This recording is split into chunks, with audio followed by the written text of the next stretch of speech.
जिस समय राम रावण का युद्ध चल रहा था, तो युद्ध के समय एक बार जब मेघनाथ युद्ध के लिए आ रहा था तो भाई बड़ी चर्चा थी कि इंद्रजीत आ रहा है, इंद्रजीत आ रहा है।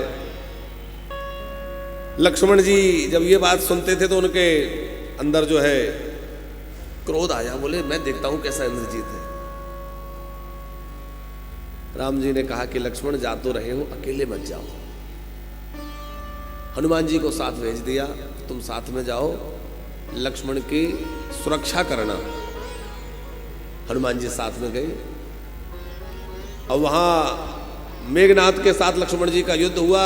शक्ति का प्रहार मेघनाथ ने किया और वो शक्ति लग करके और मूर्छा में चले गए। लक्ष्मण जी हनुमान जी लेकर के आए। अब हनुमान जी लेकर के आए तो रोते हुए राम जी ने पूछा, हनुमंत जब तुम्हें मैंने इनकी सुरक्षा में भेजा था तो तुम कहां थे?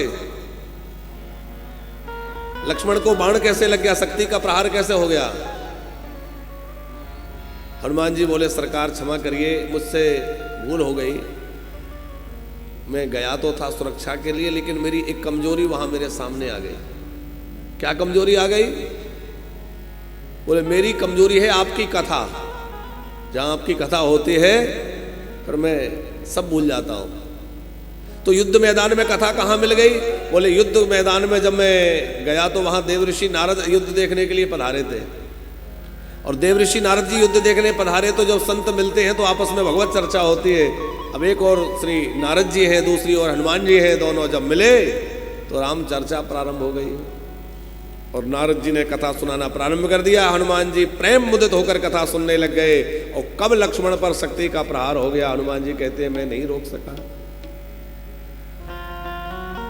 ऐसे कथा रस रसिक हैं हनुमंत लाल जी महाराज के, कभी कथा के रस से बाहर निकलना ही नहीं चाहते। भगवान शंकर निरंतर कथा रसपान करते रहते हैं। यह भगवान की दिव्य कथा हमारे जीवन के पाप को, ताप को और संताप को हरण करने वाली है।